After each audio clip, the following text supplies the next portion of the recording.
Hola, buenos días. Buen día, ingeniero. Eh, bueno, continuaremos con el tema que estamos desarrollando. Estamos haciendo sobre clasificación de suelos, ¿no? Hola.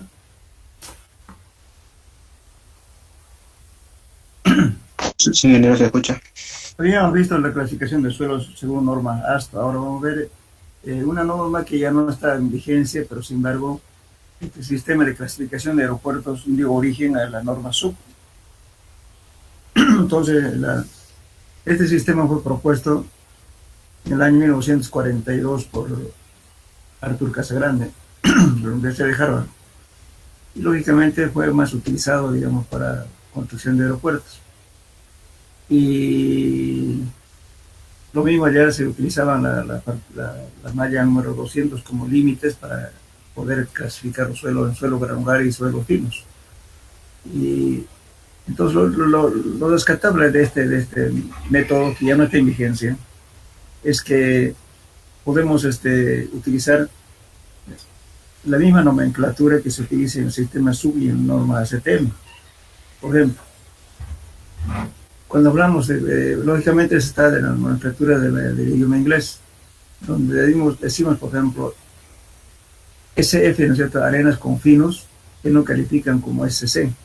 S significa sand, C es clay, arcilla.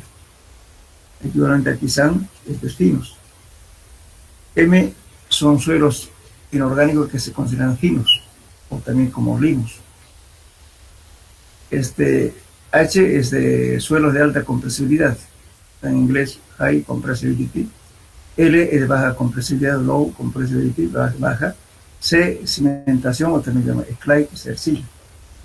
F, finos. Entonces, lógicamente que esto también, algunas letras se unen entre ellas, por ejemplo, por así decir. Después la calificación, si es malo o bueno también, ¿no?, en el sistema. Entonces, aquí, por ejemplo, G, que significa grava, es arena o suelo arenoso en español. W, bien graduado. M, limo orgánico o arena fina. P, pobremente graduado o mal graduado también. C, arcilla inorgánica, o limo y arcilla y mezclas de arcillas con alto contenido de materia orgánica. L es baja o mediana compresibilidad. H es alta compresibilidad. Bueno, y luego, lógicamente, las clasificaciones que se va llevando ya dependiendo, digamos, de las subdivisiones que los suelos pueden clasificarse, por ejemplo, con estas letras. Bueno, todo radica en lo siguiente. Cuando ya entramos al sistema SUB, lógicamente como base, que ahora en el sistema de aeropuertos, que ya no está en vigencia, pero sí nos sirve más que toda la nomenclatura que se maneja. Entonces, en este sistema, dijimos en la anterior clase que los suelos se dividen en dos grandes grupos, que son suelos granulares y suelos finos. Entonces, aquí tenemos una raya divisoria que indica toda partícula mayor al 50% de la malla 200 viene a ser suelos de partículas finas. Pueden ser CH, arcilla de alta compresibilidad. M es limo de alta compresibilidad. El limo inorgánico, arcilla limosa, ¿no?, con de baja plasticidad. CL es igualmente arcilla inorgánica de baja y mediana plasticidad. IML también limo orgánico que puede ser polvo de roca, limos arenosos o arcillas finamente plásticos. Después de aquí, cuando queda más del 50% de la malla 200, tenemos justamente los suelos granulares. SC, arena con arcilla o arena arcillosa, como quieran, arena limosa, arena mal graduada, arena bien graduada, grava con arcilla o grava con arcillosa, y GM es, grava con arena o limo, GP grava mal graduada y grava bien graduada. Bueno, en el ejemplo que anteriormente hicimos, ¿no es cierto? Si ustedes quieren, no sé si han clasificado, pero para usar la tabla, lo primero que tenemos que ver, ¿cuántos por ciento pasa la malla 200? No me acuerdo, en la anterior clase estábamos viendo, pasaba más del 50%, creo, ¿no? o menos del 50% de la malla 200, ¿no? ¿Verdad? En el ejemplo que estábamos haciendo en la anterior clase. Era el 60%. ¿Cuánto por ciento pasaba la malla 200? Menos del 50%, creo que. Bueno, de todos modos, le vamos a indicar cómo se utiliza esta tabla. Es lo mismo que en el caso de suelos, en sistemas. Fíjense, supongamos que estemos en este. Ahora sí, suelo fino es más fácil clasificar porque podemos utilizar esta carta de plasticidad. Simplemente con el valor del límite líquido y límite plástico intersectamos el punto donde cae ahí, ese punto es el material que se indica. Y me cae acá va a ser arcilla de baja compresibilidad. Si me cae aquí va a ser, ¿no es cierto?, materia orgánica con arcilla. Lo es de baja compresibilidad y así. Me cae en esta zona será CH, arcilla de alta compresibilidad. Bueno, y en caso de las arenas, fíjense ustedes, dice por ejemplo aquí, más de la mitad del material es tenido en la malla número 200. Entonces, pueden ser arenas como pueden ser gravas. Las arenas, dice, son más de la mitad de la fracción pasa por la malla número 4.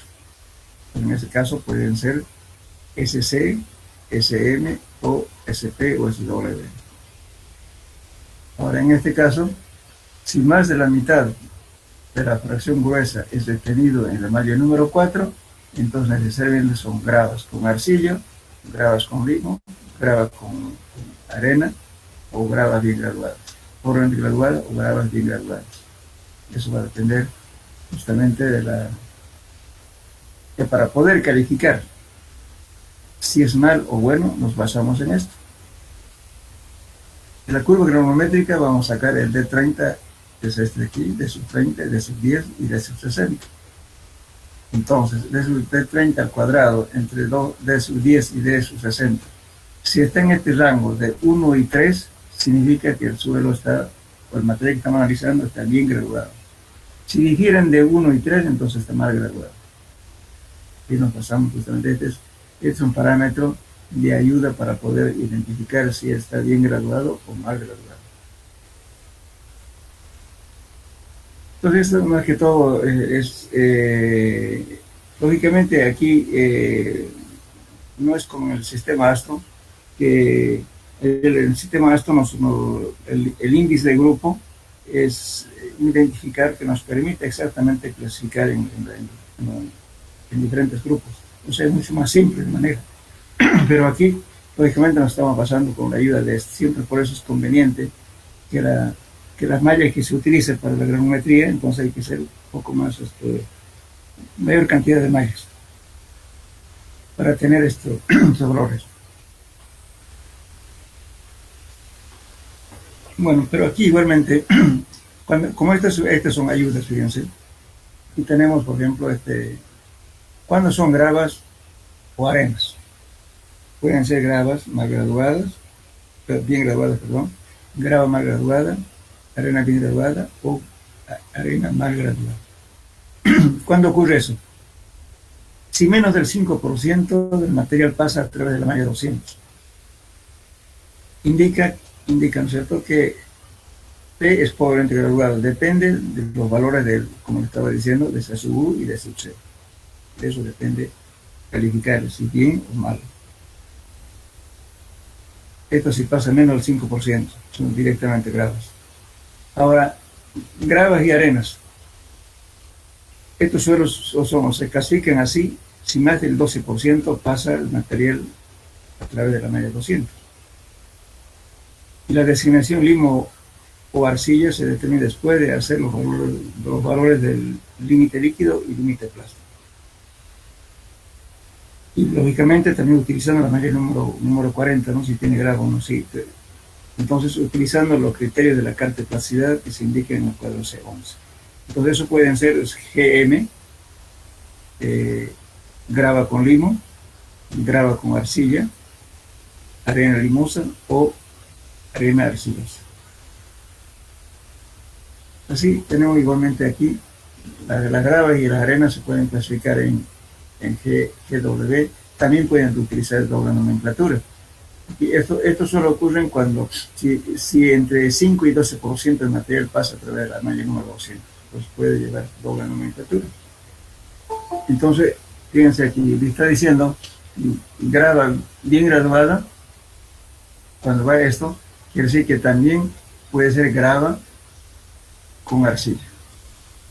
Casi está en el límite. Y decimos arena bien graduada, aquí decimos tendiendo a ser arena con arcilla.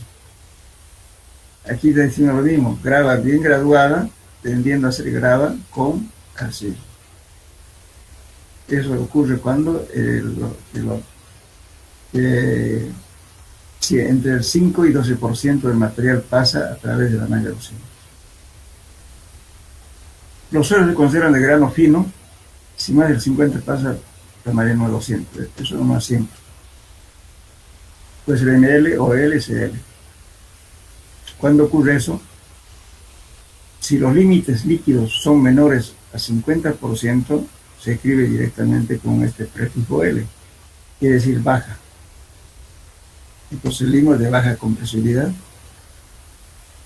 Este es arcilla orgánica de baja compresibilidad o arcilla de baja o mediana compresibilidad. Cuando pasa más del 50%, ¿no es cierto?, del límite líquido, entonces viene a ser MH o H o CH. Lógicamente, para corroborar, digamos, cuando usamos este cuadro, si tenemos dudas, entonces recurrimos a este si estamos en estos grupos, ¿no?, que nos sirve como ayuda, con los porcentajes que pasan por la malla 200. Entonces, el sistema, la CTM y el sub son similares.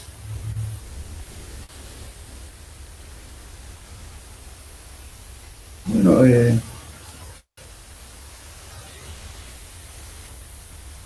después cuando hablamos, por ejemplo, a veces es necesario conocer el tipo de material, por ejemplo, ¿no es cierto?, en el campo. ¿Qué se llama tenacidad? La tenacidad se entiende como la consistencia cerca del límite plástico. La potencialidad de la fracción coloidal, o sea, las arcillas bien finas, esa coloidal arcillosa de un suelo identifica por la mayor o menor tenacidad del rollito al acercarse al límite plástico. O sea, cuando tiene este material, cuando las arcillas son coloidales, son muy finos, entonces no se rompe fácilmente, eso se llama tenacidad. Podemos hacer rollitos de menos de 1 milímetro y sigue siendo rollito, no se rompe. Entonces eso es la tenacidad que tiene un material. Cuanto más pueda hacer un rollito de menor diámetro y no se rompe, entonces quiere decir que tiene más tenacidad, pero también tienen mayor cantidad de material fino.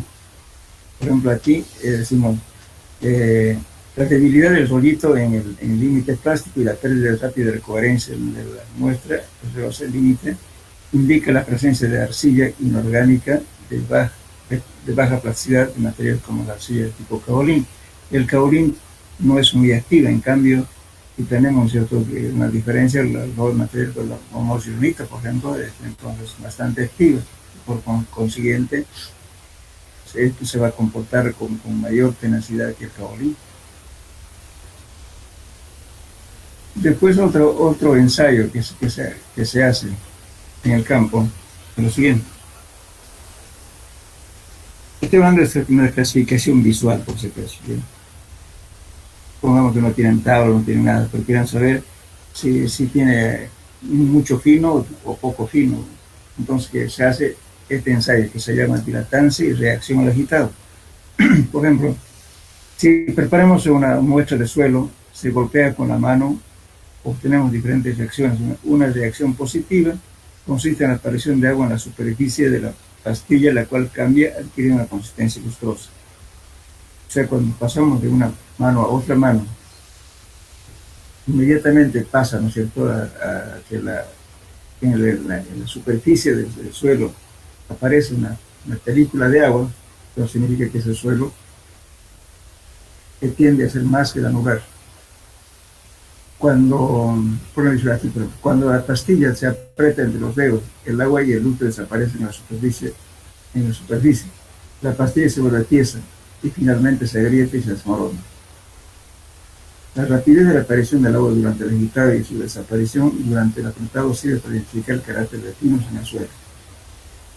Como la arena fina y limpia da una reacción más rápida, o sea que si apretamos inmediatamente para hacer agua entre los dedos, pues más brillo también sobre la superficie de la porción de arcilla que uno maneja, perdón, del material que maneja en la mano. En cambio, en las arcillas van a tardar que aparezca esa reacción, no aparecen inmediatamente, informa que la apretemos con la mano, no aparece fácilmente el agua, pero que tardan un tiempo para aparecer. Entonces, cuanto más tiempo tarde, quiere decir que el suelo tiene mayor cantidad de finos. Bien, esto sería más o menos un reconocimiento a los suelos en el campo. Por ejemplo, hay otra forma de saber identificar, por ejemplo, si tenemos un suelo que está en condiciones naturales, queremos saber si tiene mucho fino o si tiende a ser suelo granular. ¿Cómo se hace con eso? Hay dos formas. Uno puede hacer un corte con una navaja y si la baja, no, lógicamente es un corte rápido, y si en el corte aparece una superficie lustrosa uniforme, significa que tiene harto fino. Y si aparece irregularidades en la superficie de corte, quiere decir que ese suelo tiende a tener suelos granulares. Y si es así. Lo mismo con el dedo, con la uña. Agarramos una superficie de un suelo, cortamos un poquito y pasamos la uña en forma rápida, ejerciendo presión. Si esa superficie donde fue pasado con la uña es totalmente lustroso y no tiene irregularidad, es un suelo de alta plasticidad. Y si en caso tuviera alguna protuberancia o un desprendimiento pequeño, entonces significa que ese suelo no tiene mucha plasticidad. Son reconocimientos que se hacen en el campo.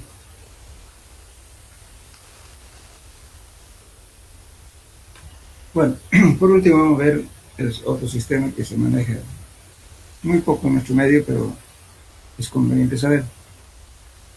Este método fue desarrollado primordialmente para el diseño de pavimentos de aeropuertos y adoptado por la Fuerza Armada, por la Federal Aviación, por la Agencia Federal de Aviación, que se llama FAA. Esto fue propuesto en el año 1944, justamente en la Segunda Guerra Mundial. Y bueno, es parecido o sea, casi utiliza la misma malla que el sistema sur. Entonces utiliza, fíjense aquí, originalmente este sistema de FAA utilizaba la malla número 10, 60 y 270 y los límites de plasticidad. Ahora se utiliza la malla número 10, 40 y 200, además los límites plásticos, etc. ¿No? El límite líquido y el límite plástico. Y además toma en cuenta, ¿qué cosa? Las condiciones, aquí por ejemplo, podemos ver. Antes que nada, en esta clasificación se clasifica desde el E1 hasta el E3. El E1 es el mejor suelo, hasta base, por decir. Cuando va subiendo este índice, el suelo va empeorando hasta el E13.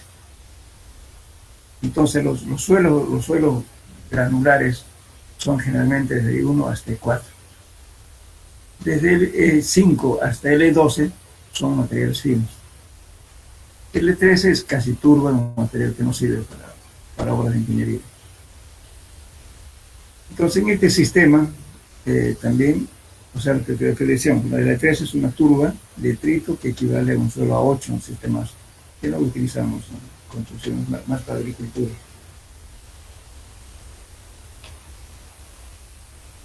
Bien, entonces, ahora, para clasificar, por ejemplo, los suelos, ¿no es cierto? Según la figura 51, tenemos un abaco que enseguida lo voy a mostrar, y puede utilizar para clasificar los suelos finos a partir del E6 al E12. Estoy refiriendo a esto. Para clasificar este suelo directamente trabajamos con índice de plasticidad y el límite líquido, donde intersectamos el punto donde cae, ahí es el tipo de suelo que corresponde. Entonces, el 10, el 12, el 9 y el 7. Entonces, esta carta se utiliza solamente para suelos finos y no para suelos granulares. Entonces, si queremos clasificar los suelos, aquí les mandé una fotocopia de esto, no sé si recibieron.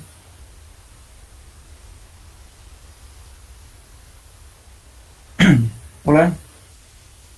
Sí, ingeniero, ya lo pasó al auxiliar. Lo pasamos, ¿cierto? Entonces, en esta tabla, fíjense, esta es la tabla principal para poder clasificar el suelo. Como les decía, tenemos la tamiza de número. Aquí tenemos el número 10, 40 y 200, tres mallas, y las propiedades plásticas del suelo. Entonces, ¿qué hacemos aquí? Lo mismo que el otro, o sea, en este caso clasificamos el suelo, ¿no es cierto?, desde arriba para abajo. Desde el E1 hasta el E5, se puede decir que son suelos granulares. Y de ahí para abajo los suelos se van haciendo cada vez más finos. Y también, si se fijan ustedes, este es igual que en el sistema ASTI. Lo que van a hacer es hacer coincidir las especificaciones que está diciendo la tabla. Además, este sistema toma en cuenta las condiciones climáticas del lugar. Por ejemplo, dice lo siguiente. En esta parte, fíjense su cuadro, porque aquí no se ve muy bien. Aquí dice, por ejemplo, 40 aquí, ¿no? Supongamos que tenemos de E1, grupo E1. Entonces graba, ¿no es cierto?, cuando el porcentaje de la malla número 10 son mayores que va de 0 a 45. Y la gran de gruesa admite hasta 40, en el número 40. Ahí arriba hay un signo más. Eso quiere decir 40 o más. Pero si, como ustedes, con la gravimetría que tengo, que siendo coincidir, igual que en el sistema ASTO, si me da 39 ya no corresponde a este grupo, entonces tengo que bajar a otro grupo, bajo al E2. Y sigo haciendo el encasillamiento que me dé. Entonces, supongamos, por ejemplo, en el grupo E4, digamos, por ejemplo, aquí está en blanco, admite cualquier valor. Después dice aquí, limo y arcilla, ¿no es cierto? Está diciendo que debe ser un porcentaje menor de la malla de 200, dice 35, un signo menos, eso significa que solamente admite hasta 35. Y si está menos de 35 ya no corresponde a ese grupo.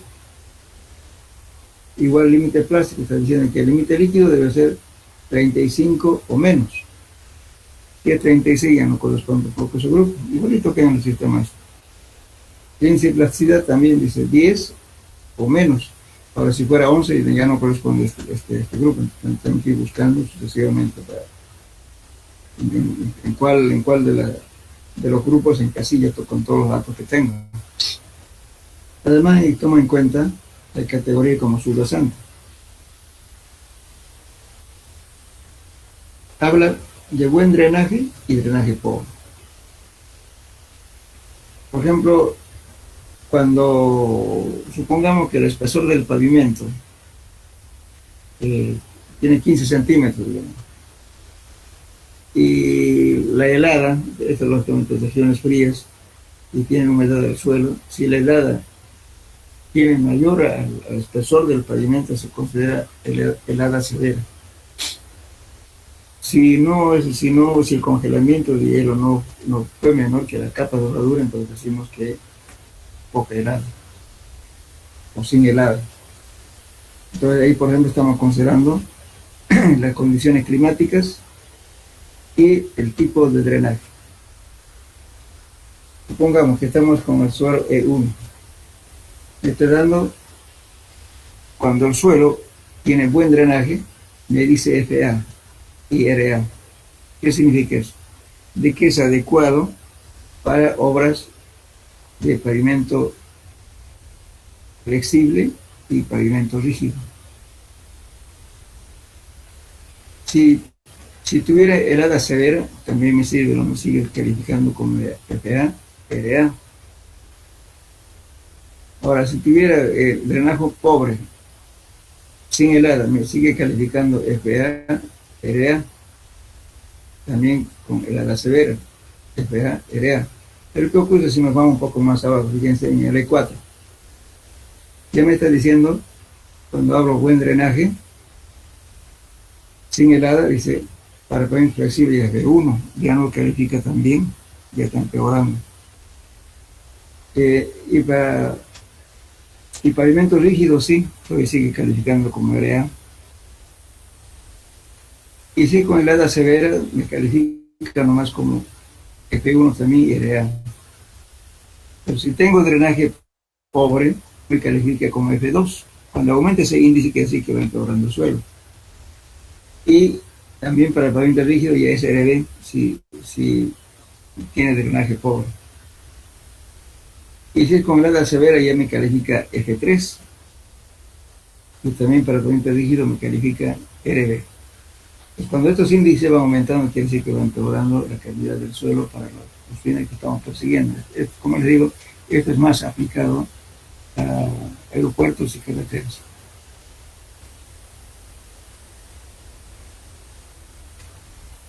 Entonces, eso es la clasificación, digamos, mediante este sistema del FEA. Ahora, el abaco que creo que eran aquí, esto simplifica, porque aquí lo que estamos haciendo es una clasificación de suelos simplemente con los valores de índice de plasticidad y límite líquido. Donde intersecta, cae el punto, ahí es aquí, en la figura, por ejemplo, aquí tenemos, aquí está el E11. La figura que les envié está claro, aquí no se ve, ¿no? Aquí es F11, E11, perdón. Aquí es E11. Y aquí es E10. Aquí es el E8. Y todo este es el E7. Y aquí viene a ser el E6. Entonces con los valores del índice de plasticidad y límite líquido intersectamos un punto, suponiendo que aquí hubiéramos tenido el valor de 40 y tengo un 20 el índice de plasticidad, tengo aquí intersecto aquí este punto, entonces este corresponde al E7. Entonces el E7, pues voy a ver ahí, me está diciendo, ¿cierto? Que es, si es con un buen drenaje, sin helada califique como F3, y es malo, como suelo de subrasante. También me da RB. Y si es con helada severa, entonces me va a dar, ya estábamos en el E7, me va a dar como totalmente malo porque califica F7 y además R, ya no me sirve como material para el uso de la subrasante.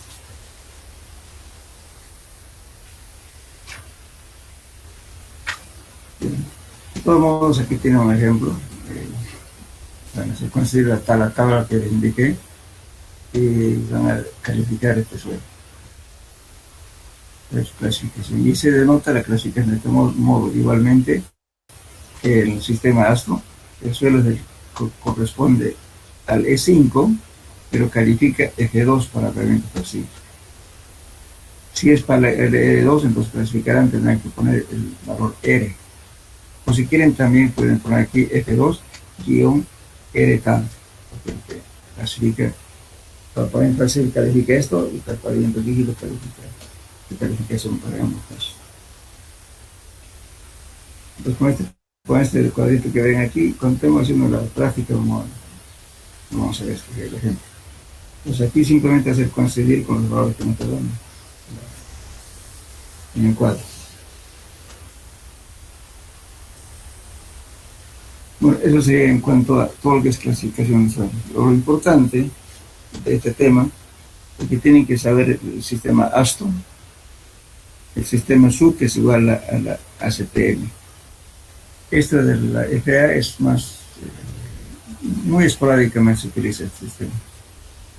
Ahora, el sistema USDA nunca lo usamos. Pero sin embargo, y aún hay otras normas, no solamente esta, ¿no? Hay muchos países, han hecho los alemanes, los argentinos, las normas de Irán, en fin, las normas de India, son alemanas. Pero básicamente nosotros en nuestro medio usamos ASTO, SU, que es igual a ACTM, esos dos normas.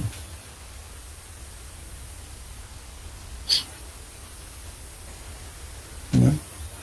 Si tienen preguntas de clasificación.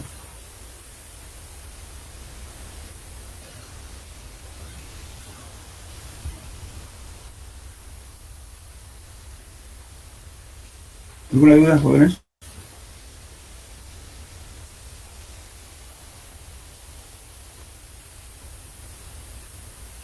No hay manera. Ya. Nos vamos a entrar a otro tema, por favor. Los fenómenos capilares.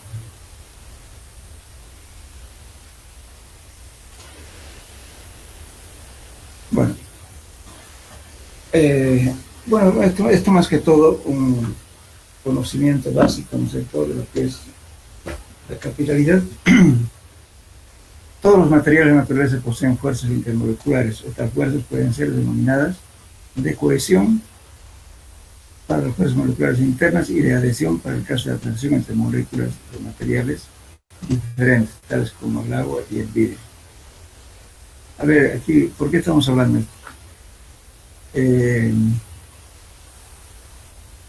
En la naturaleza, si nosotros comparamos, por ejemplo, una partícula de mercurio con agua, la pregunta es, ¿por qué el mercurio no moja el suelo?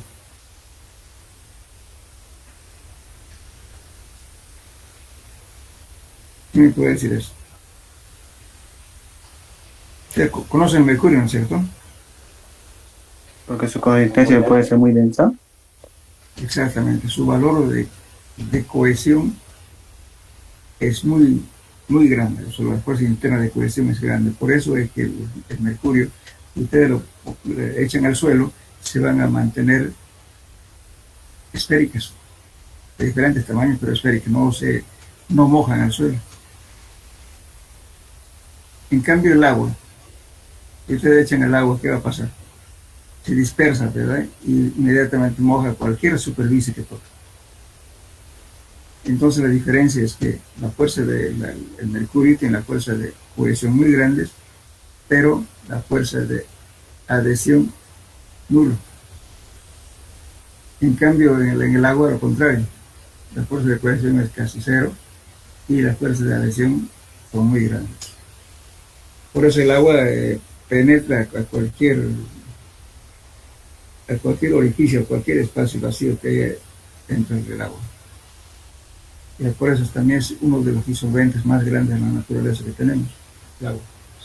En el agua podemos encontrar muchos compuestos químicos de minerales. Bien, entonces, justamente debido a estos efectos, ¿no es cierto?, el agua, por ejemplo, ¿por qué sube por los intersticios, por ejemplo, en forma en una trayectoria laberíntica de un suelo. Si hacemos un corte, podemos encontrar una especie de tubos, los que llaman microscópicos, pero el agua asciende justamente por ese orificio que deja. Ahora, bueno, aquí también dice, esta propiedad de los líquidos explica en forma esférica de las gotas de agua en polvo, dice, aceitoso, y las gotas casi esféricas en gotas de mercurio, en láminas de vidrio. A ver, ustedes díganme, ¿será que el aceite moja al suelo?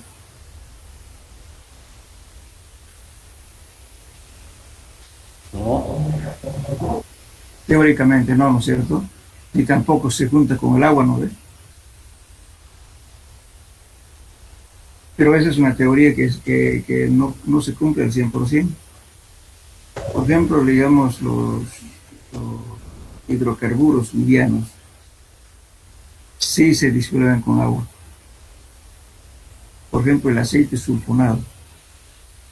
Los aceites, digamos, ¿cierto? Que justamente ahora se utilizan algunos productos químicos para estabilizar suelos, porque se juntan con el agua y hacen que haya un intercambio catiónico.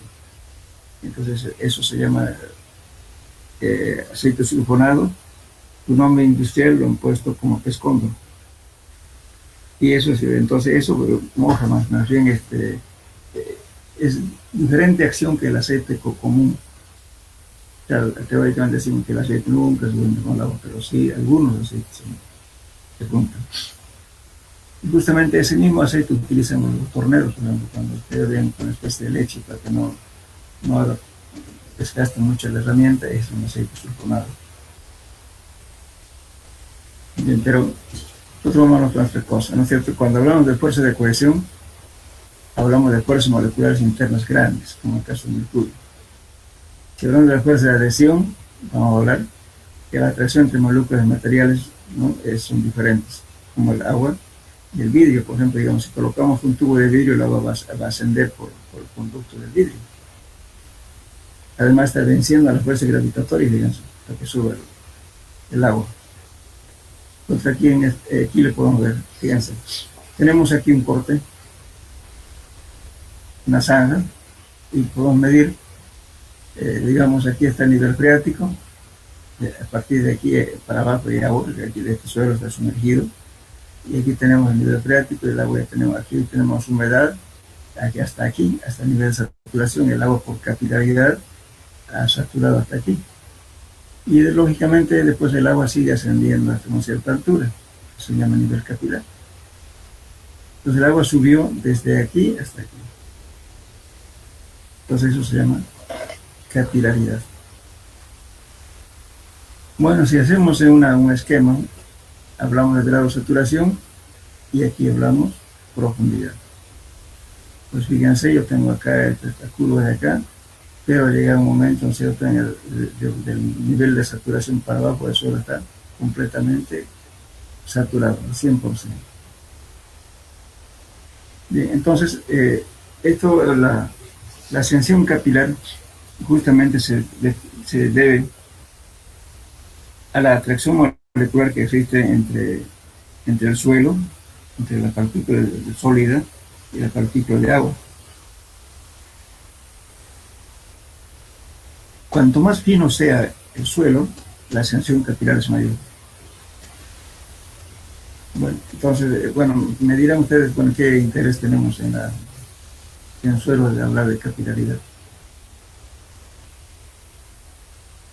¿Quién tiene una idea? ¿En qué incide en obras de ingeniería la capilaridad? Se lo voy a mostrar otra figura. La capilaridad, fíjense, aquí vamos a ver acá, este esquema. Aquí estamos hablando, ¿no es cierto?, un suelo donde tiene aire, donde tiene agua libre, bueno, y lógicamente y el sólido, por supuesto. Entonces, si yo pongo un corte aquí, voy a tener suelo sumergido y suelo parcialmente saturado para arriba. Entonces, ahora, lógicamente, cuando ya, si le pongo un tubo pequeñito, no sé si ustedes han hecho un ensayo en un laboratorio física, le ponemos un pequeño tubo a un recipiente con agua, el agua va a ascender hasta esta cierta altura. Ahí está la curva que hace, no sé, la superficie de curva que hace el agua, lo llamamos menisco. Y hasta la altura que sube el agua se llama altura capilar. Pero ¿por qué sube el agua?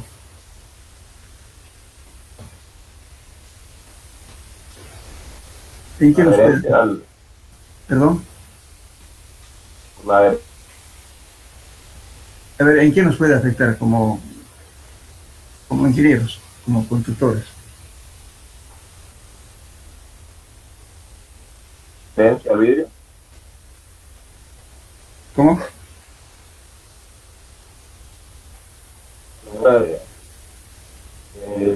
La receta del hormigón podría ser. Ya, les explico por lo siguiente. Miren, seguramente todo el mundo ha visto construir una casa, ¿no es cierto? Antes de colocar el piso, ¿qué le ponen?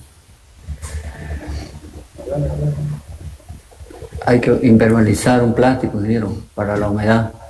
Exactamente, pero antes de poner el piso le ponen un contrapiso, ¿no es cierto? Generalmente se coloca de piedras, generalmente. Y sobre las piedras ya se coloca cemento y se le coloca el piso. Bueno, el efecto de colocar las piedras no solamente es para repartir cargas, sino intuitivamente, ¿no? Sin saber por qué, están haciendo justamente, están rompiendo el efecto capilar. Si no pusieran esa camita de piedra, ¿no es cierto?, por capilaridad, si ustedes lo ponen directamente en un suelo que tenga fino, digamos, que sea arena fina, por último, el agua va a subir y se va a entrar por las fisuras que tiene. Ningún elemento es totalmente impermeable. Entonces el agua es como les decía, ¿no es cierto?, es tan adherente y va a haber, en épocas de lluvia va a haber una cierta cantidad de humedad dentro del ambiente. ¿Por qué? Porque el agua atravesó el piso por capilaridad. Si usted le pone una piedra abajo, una capa de piedra, está rompiendo el efecto capilar. Uno. Dos. ¿Han visto construir una casa, no es cierto? Cualquiera. ¿Qué ponen? El cimiento podrido, digo, ciclope, ¿sí? Encima del cimiento, ¿qué le ponen? Un sobrecimiento. Sobre el sobrecimiento que se coloca antes de colocar el ladrillo.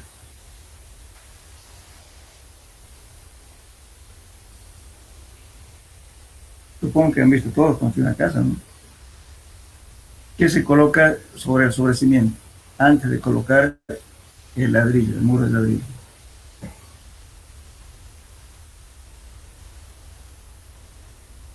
¿Ah? El hule adhesivo. Una manta impermeable, ¿no es cierto?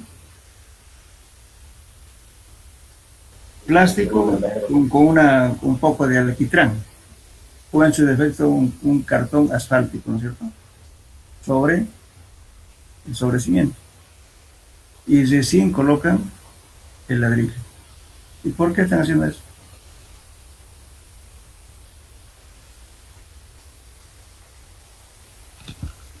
Para que la humedad no suba.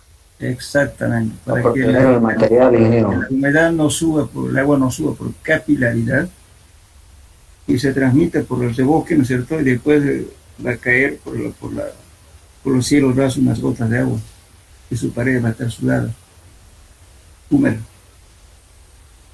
Entonces el albañil no sabe por qué lo pone, pero sí lo pone. Eso es justamente por problemas de capilaridad. En los sótanos. Imagínense, bueno, supongamos que ustedes han hecho vestir de suelo, dicen muy bien, el nivel freático encontré a 5 metros. Encima tengo limo, de arena y un poco de arcilla. Muy bien, no pasa nada. Y usted le coloca la losa del sótano. Después de una lluvia va a aparecer agua en el sótano. Pero seguro va a decir, miren, ¿no? ¿Qué pasó? No, si el nivel freático estaba bajo, ¿y por qué? Pues no se explica, pero sin embargo ya tiene agua en el sótano. Algunas veces inclusive de las paredes laterales empieza a gotear agua. ¿Qué ha pasado ahí? El agua subió por capilaridad. Entonces va a tener que, en muchos sótanos, cuando están mal hechos, ¿no es cierto? ¿Qué hacen? Lo colocan después le hacen una especie de piscinita, ¿no es cierto? Se junta todo el agua ahí y después con una bombita están sacando hacia la calle. Ambiente húmedo. Es problema de capilaridad. Eso es lo que hay que cuidar, este efecto capilar. Que no hay por el piso ni por la parte lateral. Y para eso justamente también es conveniente en cualquier edificación donde haya sótano, tienen que colocar una capa de piedra. Y así no ponen grava y ponen siquiera una manta sintética, de tal modo, ¿no es cierto?, que sea estanco y no sube el agua a través de la losa y el ambiente húmedo. Eso se hace en muchas obras. Por ejemplo, en la sala de máquinas de un elevador de granos, pues, muchas veces el elevador de granos en los hilos está en 4 metros de profundidad. Entonces, cuando llueve, por ejemplo, a veces la parte lateral.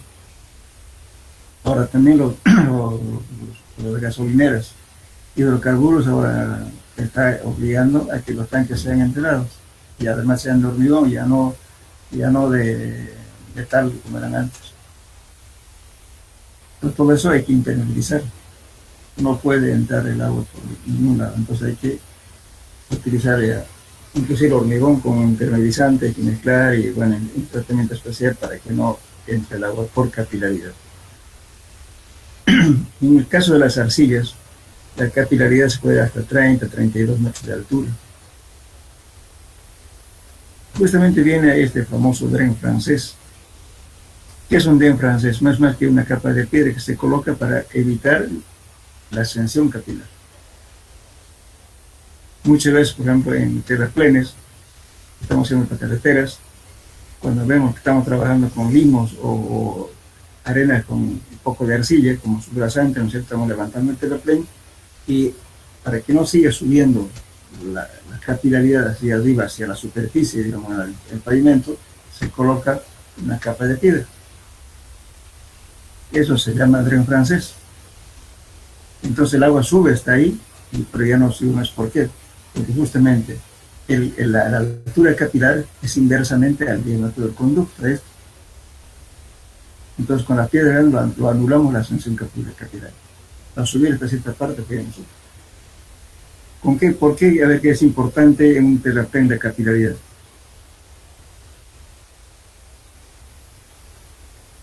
¿Alguien tiene idea? ¿Por qué puede ser importante la capilaridad en un terraplén? Para caminos.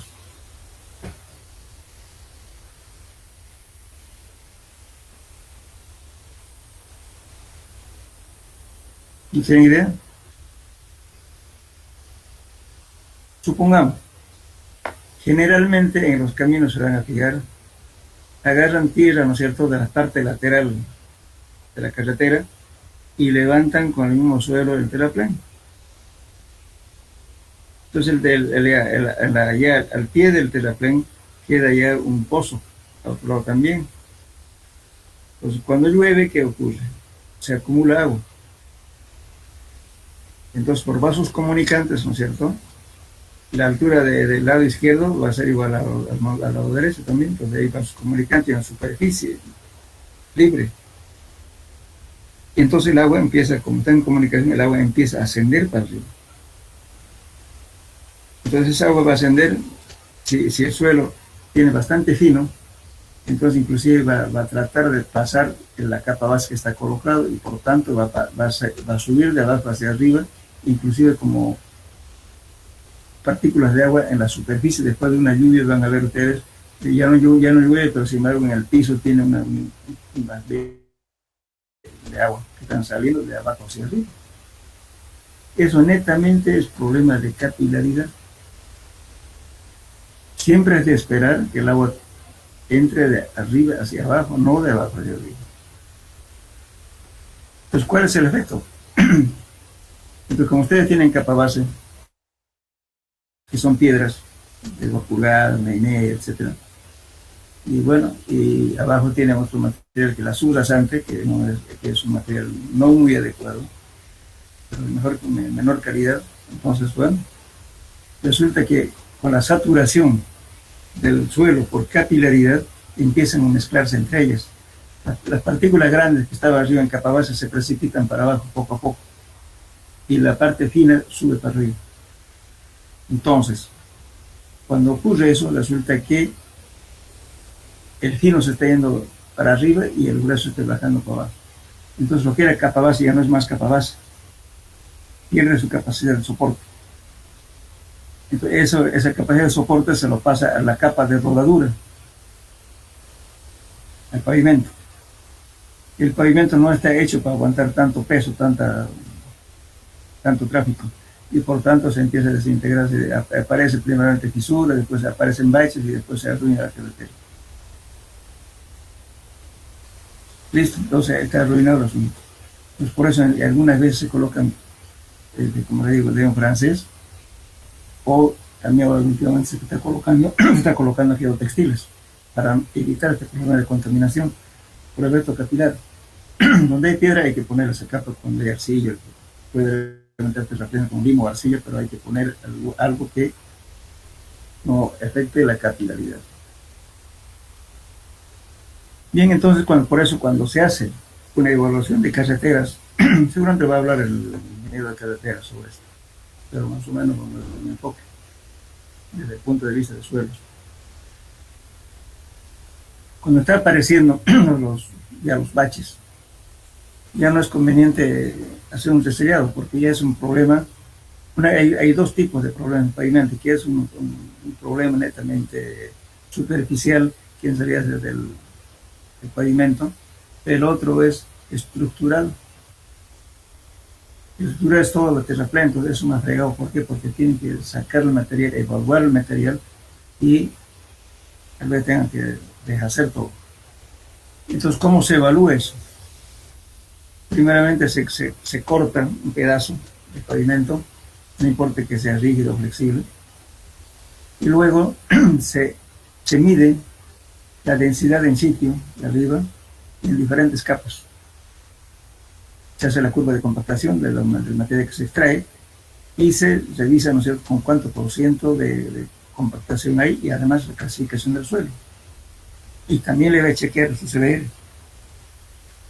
Entonces, si está muy contaminado, entonces ya quiere decir que se mezcló la capa base con la subrasante, y por tanto el suelo ya no es adecuado para seguir soportando cargas. Si lo colocamos, te va a funcionar bien un tiempito, después va a crear el mismo problema. Entonces, ¿qué hay que hacer? Sacar el pavimento, sacar la materia que está contaminada, mezclar con otro material granular para mejorar y volver a reutilizar. Eso se hace en la evaluación cuando hay problemas de baches. Y esos problemas netamente, ¿en qué empezó? Por el efecto capilar.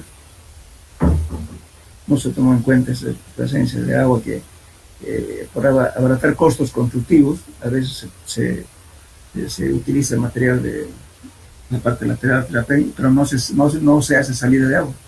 Entonces el agua está permanentemente afectando por capilaridad. Ese es el tema. Entonces la aplicación de nosotros es eso. Hay que tener cuidado en las construcciones, siempre ver. Ahora, por ejemplo, otro efecto que surge cuando se está haciendo por un estudio, digamos, que se lleva 5 metros de terreno y tienen que ser un sótano a 4 metros. Pero sin embargo, antes de llegar a los 4 metros de excavación, ya tienen agua. Y el constructor dice, pero ¿por qué en el estudio de suelo dice 5 metros y resulta que a los 4 metros tengo agua? Es fácil, pues. Usted está levantando algo que está confinando. Entonces, ¿no es cierto?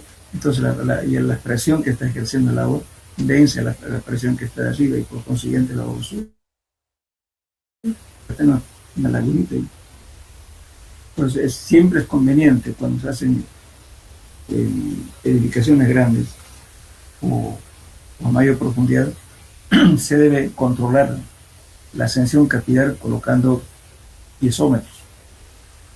Los piezómetros son los tubos que se coloca con la perforación abajo, a donde uno quiere determinar el nivel de agua, y vemos cuánto sube para arriba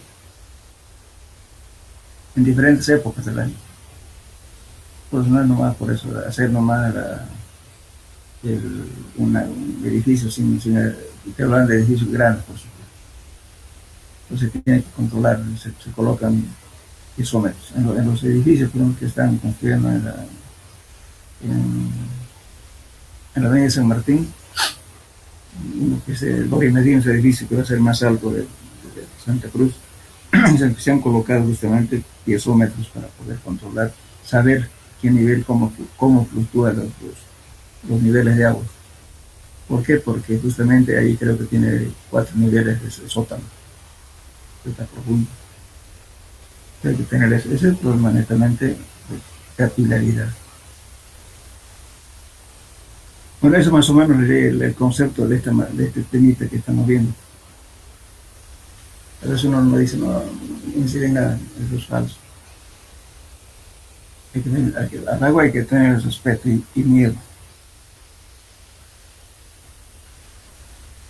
Bueno, entonces, lógicamente, ahora vemos nuestro tema. Para ver, lógicamente, esta situación, vamos a hablar, por ejemplo, de la tensión superficial. La tensión superficial se puede representar como una fuerza en la superficie de separación entre el aire y el agua, que actúa paralelamente a la superficie del agua y su magnitud. O sea, si tenemos una burbuja de aire aquí, la tensión superficial está justamente en la separación entre el aire y el agua. Por eso tiene un valor de una fuerza lineal. En este caso T sub 0, que es la tensión superficial, tenemos 0.75 gramos por centímetro, o equivalente a 73 líneas por centímetro, esto a 21 grados centígrados. Lógicamente esto es variable dependiendo de la temperatura.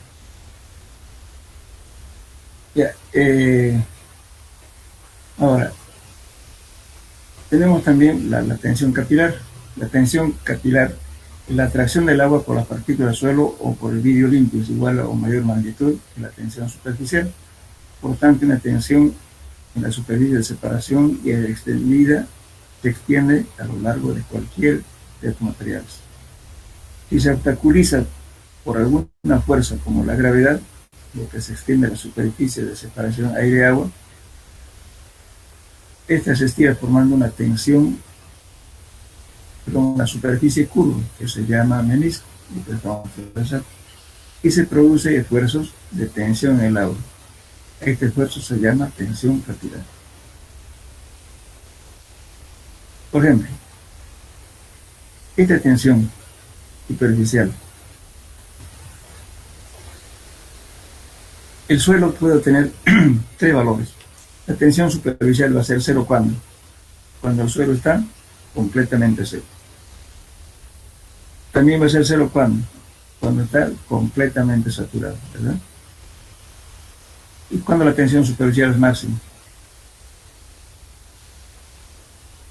Cuando el suelo está parcialmente saturado. ¿Qué quiere decir con eso? Fíjense ustedes, cuando van a jugar al fútbol en la playa, si la arena está seca no van a poder correr. Y si está completamente saturado tampoco, ¿verdad? Porque hay agua. Pero si tiene humedad, pero no está totalmente saturado ni está seco, ¿qué va a pasar? Pueden jugar fútbol tranquilamente. ¿Qué es lo que está actuando ahí? La tensión superficial. Bien. Entonces, en este esquema, vamos a ver lo siguiente. Este es un tubo cualquiera, estamos semejándonos. Esto es una demostración simplemente para demostrar la teoría, pero en la parte práctica también ocurre lo mismo. Entonces, ¿qué se ha hecho acá? Un recipiente con agua, se coloca un pequeño tubo y se ve que el agua asciende, por eso estamos hablando de vidrio limpio. El agua va a ascender hasta una altura determinada. Esa altura se llama altura capilar. y además, como se dijo hace rato, es cierto que por la gravedad y por la fuerza gravitatoria que existe, entonces esta esta superficie no va a ser recta, plana, sino va a ser una curva. Entonces estas tensiones se desarrollan justamente en el entorno de este conducto, que es circular, un cilindro. Entonces de ahí sacamos, fíjense acá, tenemos aquí un ángulo alfa, este llamamos T, esta es una fuerza, y hacemos lo siguiente. T viene en tensión capilar del agua que se desarrolla en todo el diámetro del conducto, entonces tenemos T, que es tensión superficial, pi por D. Y F, que viene a ser de este F, viene a ser T por coseno de alfa. Y si emplazamos en esta ecuación este valor de aquí, vamos a tener que F este sub 0 pi por D por coseno de alfa. F, cuando fuerza total no equilibrada que se desarrolla en el perímetro del menisco, donde la presión del aire es cero. Entonces, ahora, debido a estos efectos, lo vamos a llamar nosotros el esfuerzo capilar, que es el esfuerzo que actúa dependiendo, en cierto, desde su ángulo justamente de este menisco.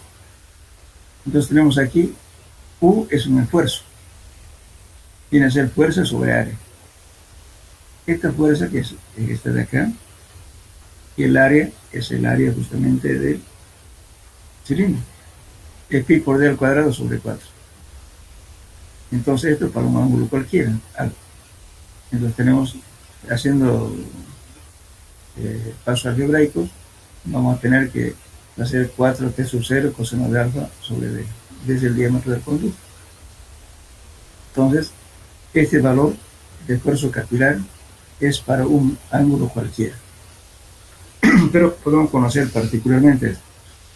Si hacemos que el radio del menisco, que viene a ser este es menisco, el radio de esto sea la mitad de una esfera, entonces vamos a tener el radio del menisco a ser de medios. La mitad de esto es como una esfera, ¿no?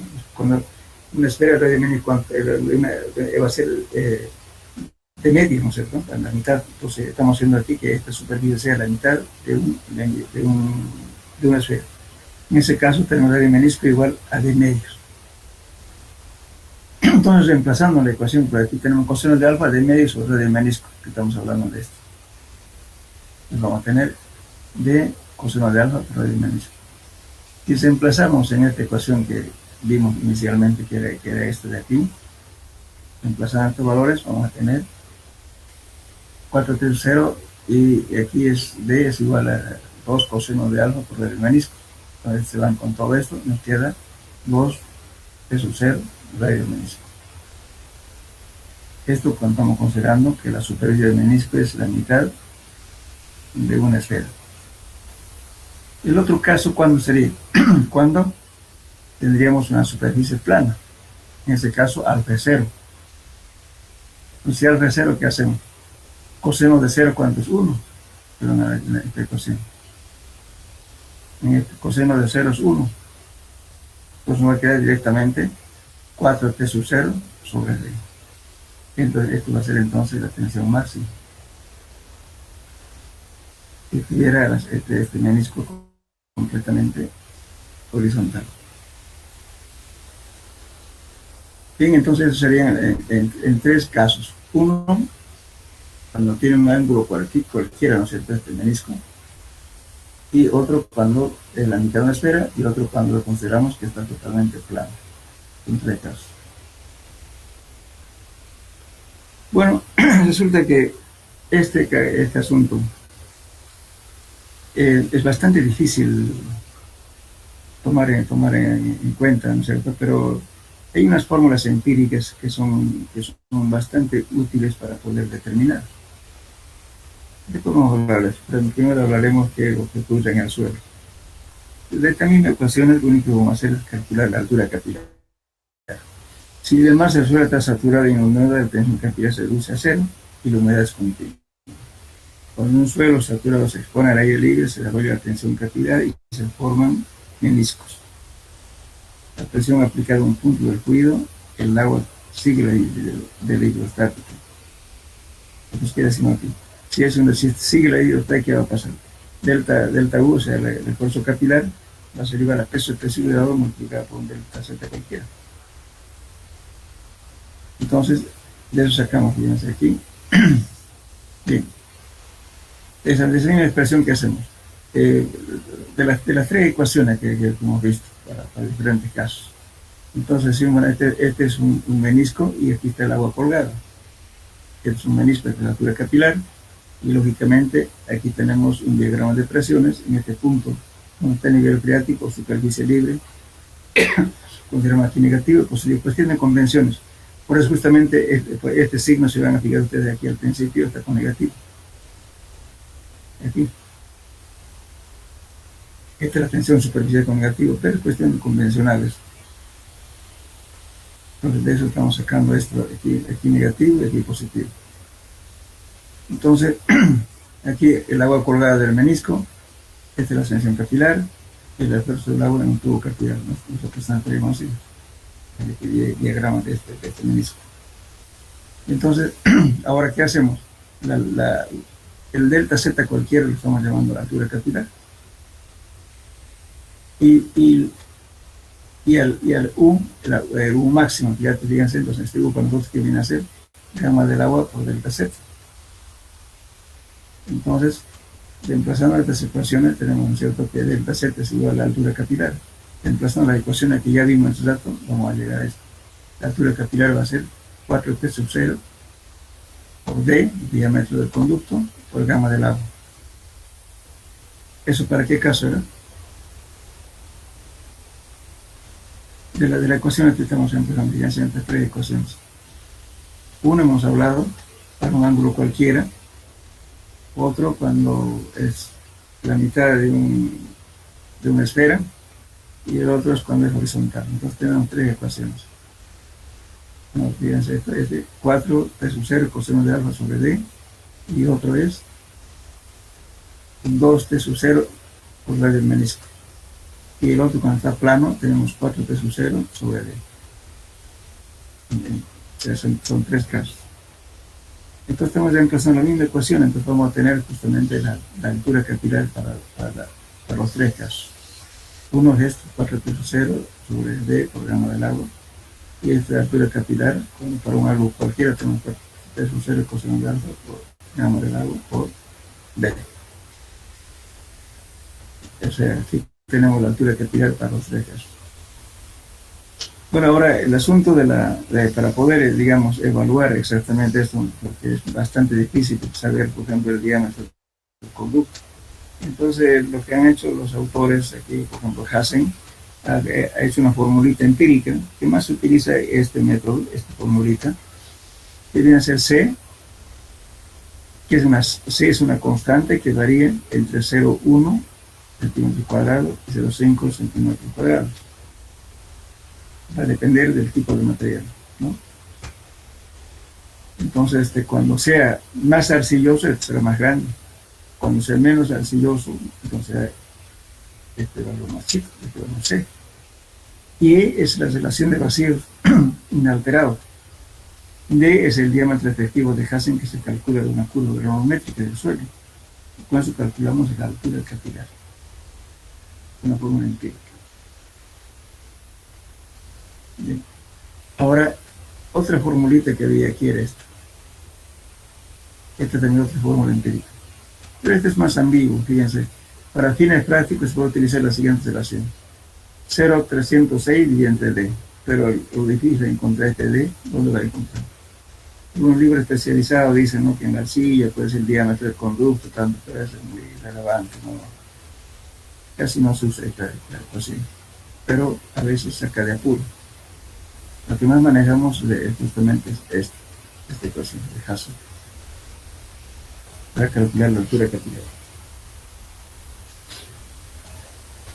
Muy bien. Este ejemplo lo vamos a dejar después. Vamos a terminar con esto. Ya.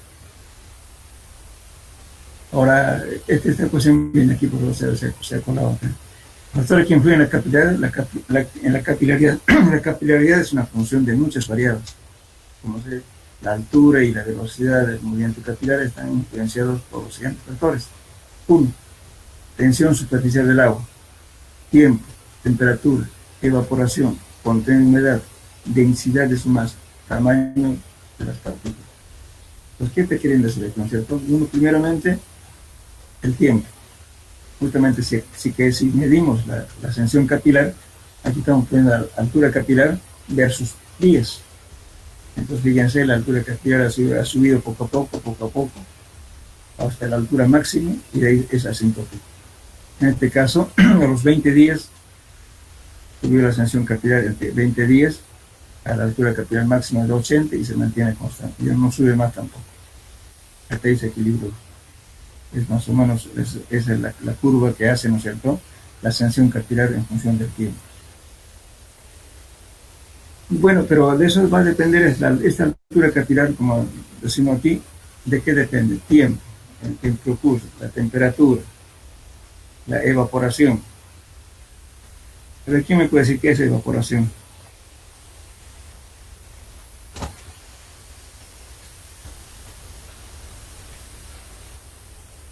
Hola. Es un cambio. Sí, es de líquido a gaseoso. Es una pérdida de humedad, ¿no es cierto?, por evaporación. ¿Okay? ¿Está bien? ¿Qué es lo que ocurre? ¿Por qué es importante la evaporación? Por ejemplo, si ustedes estuvieran haciendo una carretera donde hay viento y mucho calor, ustedes tienen que trabajar con la humedad óptima, porque la humedad que se saca de la curva de compactación. Entonces, si no controlan la humedad, pues cuando están compactando, el viento y el sol le va haciendo evaporar la humedad, y por consiguiente el suelo va a estar seco, no va a poder compactar para llegar a su densidad máxima. También, el contenido de humedad también es importante, ¿no es cierto? Eso va a depender también de la situación del medio ambiente, si cuánto porcentaje es su humedad ambiental. Después, en su densidad de su masa, ¿qué es densidad de su masa? ¿Con qué grado de compactación está? Si está muy suelto o muy compacto. El tamaño de las partículas, también. El tamaño de las partículas, lógicamente, que en el suelo granular va a subir a una cierta altura y se queda ahí. En cambio, el suelo, si es un suelo arcilloso, la ascensión va a ser más prolongado, la ascensión capilar, y va a ser a mayor altura. Es importante hablar de, por ejemplo, digamos, de evaporación. Fíjense. La evaporación es importante cuando estamos compactando en dos condiciones extremas. Uno, cuando llueve. Cuando llueve, ¿qué ocurre? No podemos seguir trabajando, haciendo carretera. Vamos a tener que esperar. Y justamente, fíjense, aquí dice, en 12 horas se evapora aproximadamente 2.5 centímetros de espesor de suelo, por supuesto, a una temperatura de 25 grados. Y en zonas templadas, solo 2/3 a 1/3, casi nada. Pues por eso es que cuando si uno quiere continuar compactando después de una lluvia, hay que remover el material. Hay que abrir en camellones lo que ya estaba pavimentado, ¿no es cierto?, para hacer que evapore, para compactar a la densidad máxima y seguir trabajando. O en su efecto con la retro, se va volcando el material, se expone hacia el sol, otra vez a otro lado, para poder acelerar la evaporación. Ahora ocurre lo contrario, si hay mucho viento y mucho calor, bueno, preferible trabajar de noche. Porque a veces de día no se puede trabajar cuando el calor es muy fuerte y el sol pues se evapora. Peor si no hay agua en la región, pues peor, porque el agua hay que traer de distancia larga. Bien, pues todos esos casos lógicamente hay que tomar en cuenta, ¿no es cierto? La evaporación es importante para el avance de una obra. Usted no puede sentarse pues a tomar café para que el sol actúe y le esté poniendo la humedad adecuada para seguir trabajando. Tiene que hacer algo. Y para eso justamente es remover el suelo. Bien. Ahora, también otro fenómeno que ocurre en el suelo se llama succión. El nivel freático se halla a una cierta profundidad en la superficie freática. El agua estará a una presión igual a la atmosférica. Por debajo de la superficie, la presión del agua en los poros del suelo aumenta con la profundidad. Por encima de la superficie freática, las fuerzas capilares se oponen a la fuerza de gravedad. Si tomamos como cero la presión del agua en la superficie freática, esta presión será positiva, que por debajo el nivel freático en es negativo. Por encima, pero en resumen, succión puede indicar como succión de un suelo que es la presión capilar mediante la cual el agua es retenida en sus poros o vacíos. Cuando el suelo no está sometido a esfuerzos exteriores, la presión capilar se denomina presión negativa de poros. Esa succión es la capacidad de retener el agua, ¿no es cierto?, en los poros, pero eso siempre y cuando no esté sometida a una presión. Si está sometida a una presión, lógicamente esto varía. ¿Por qué? Porque cuando se somete a presión, entonces aparece lo que llamamos la presión efectiva. Hay mayor interacción entre granos y por consiguiente va a disminuir los espacios vacíos, entonces por tanto la succión no va a bajar en realidad. ¿Por qué? Porque va a ser obligado que el agua salga por su lado. Eso sería entonces en cuanto a este tema. No sé si tienen preguntas.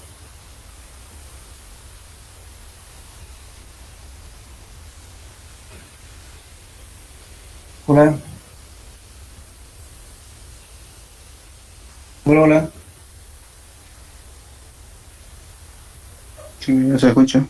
¿No tienen preguntas al respecto? ¿O no le entendieron nada?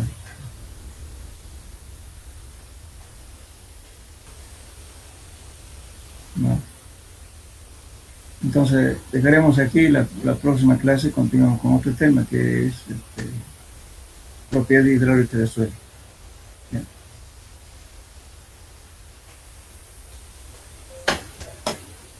Bueno, entonces, quedamos esto. Hasta luego. Hasta luego, ingeniero. Hasta luego. Hasta luego. Hasta luego.